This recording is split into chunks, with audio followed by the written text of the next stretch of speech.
चलिए स्टूडेंट, हम लोग प्रश्न संख्या 13 को सॉल्व करते हैं। देखिए प्रश्न संख्या 13 में क्या कहा जा रहा है।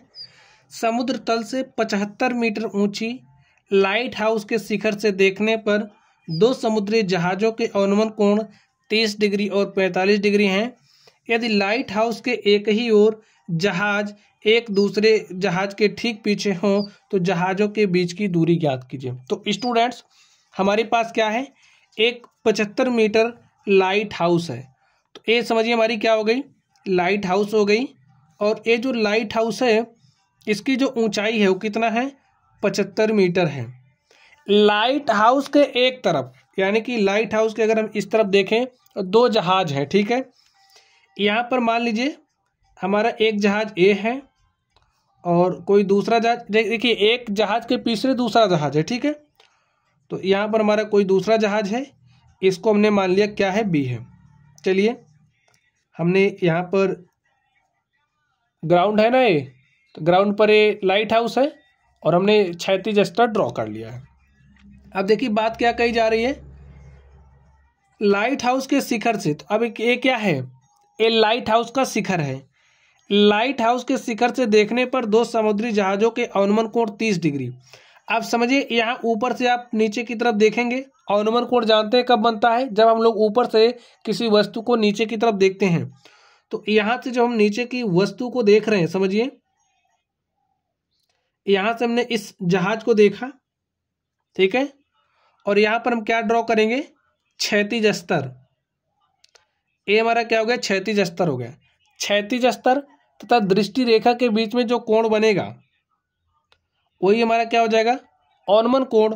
और ये देखिए कितना डिग्री है, 30 डिग्री।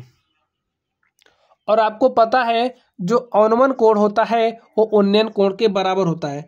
अगर ए एंगल 30 डिग्री है तो ए कितना हो जाएगा, 30 डिग्री, ठीक है। चलिए नेक्स्ट देखिए, दूसरे जहाज को जब हम देख रहे हैं तो यहाँ से जब आप इस दूसरे जहाज को देख रहे हो तो कितने डिग्री का अवनमन कोण बन रहा है, 45 डिग्री का। तो यानी कि ए वाला जो कोण है वो कितना डिग्री का है, 45 डिग्री का। और स्टूडेंट्स, हम जानते हैं जो हमारा अवनमन कोण होता है उन्नयन कोण के बराबर होता है। अगर ए 45 है तो ए भी कितना हो जाएगा, 45। ये बात आप लोग समझ गए होंगे। चलिए, तो दो जहाज़ों के बीच की दूरी निकालना। एक जहाज हमारा ए है, दूसरा जहाज बी है। जहाज ए और बी के बीच की दूरी को हमें निकालना है। तो जहाज ए और बी के बीच की दूरी को मान लेते कितना है, x है। चलिए हल करते हैं। सॉल्यूशन, माना ए तथा बी दोनों जहाज हैं, दोनों जहाज हैं जिनके अवनमन कोण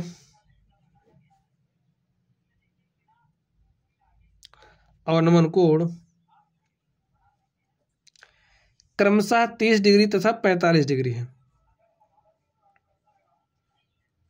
क्रमशः यानी का ए का जो अवनमन कोण है वो 30 डिग्री और जो बी का अवनमन कोण है कितना है, 45 डिग्री है। तथा हम ये भी मान ले रहे हैं जो जहाज हमारा ए है, बी है, ए और बी के बीच की जो दूरी है वो x मीटर है। तथा जहाजों ए व बी के बीच की दूरी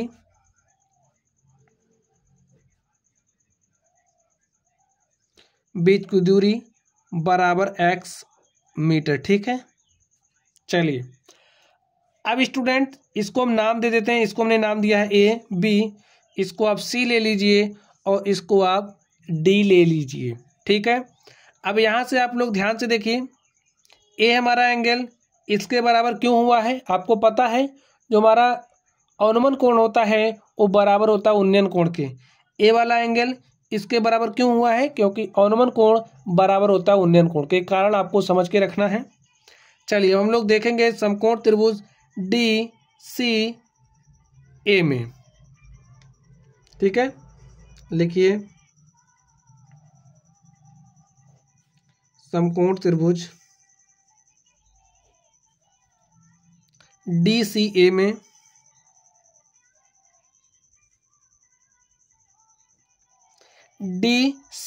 में आपको क्या मिलेगा। यहाँ पर देखिए DCA में ये जो एंगल है कितना है 30 डिग्री। थीटा के सामने की भुजा लंब और ए हमारे पास क्या हो जाएगा आधार। तो लिखिए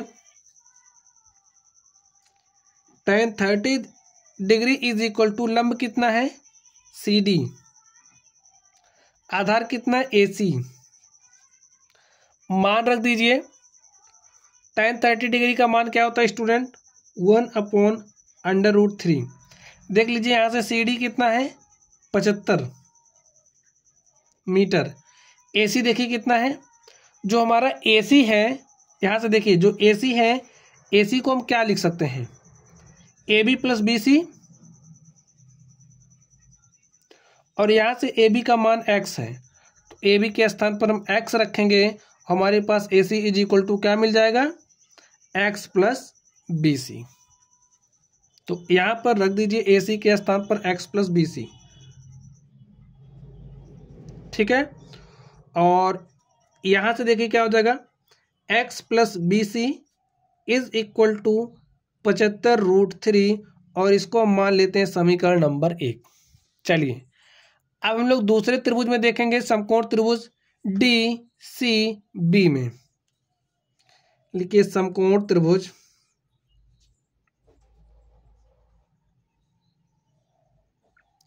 DCB में।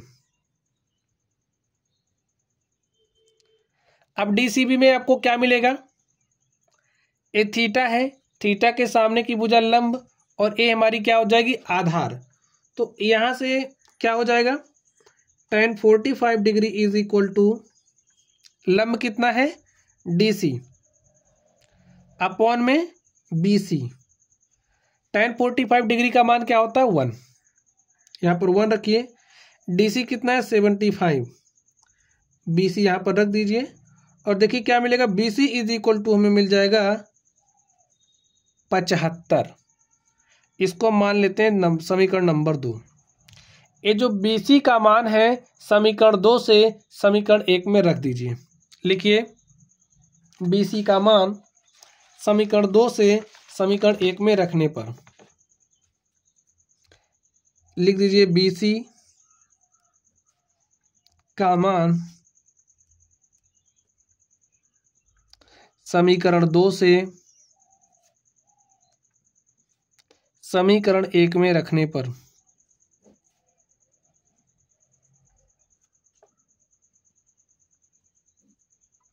देखिए समीकरण 1 में BC का मान रखिए तो क्या हो जाएगा x प्लस, और BC का मान क्या है 75 है, तो यहाँ पर आप BC के स्थान पर 75 रख दीजिए। 75 इज इक्वल टू 75√3।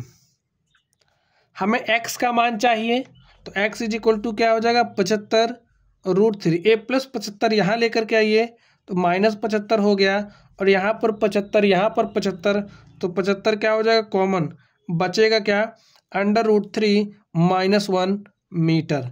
तो x का मान देखिए हमारे पास क्या आ गया 75√3 -1 मीटर। अब x हमारा है क्या, देख लीजिए x को हमने क्या माना था, जहाँ जो A व B के बीच की दूरी हमारी क्या है x है। तो लिखिए अतः दोनों जहाजों के बीच की दूरी, दोनों जहाजों के बीच की दूरी x is equal to 75/√3 -1 metre. और स्टूडेंट यही हमारा क्या हो गया आंसर हो गया। तो इस तरीके से ये जो हमारी प्रश्न संख्या 13 थी, प्रश्न संख्या 13 को हमने सॉल्व कर लिया है। तो चलिए आप लोग पढ़ते रहिए। Thank you.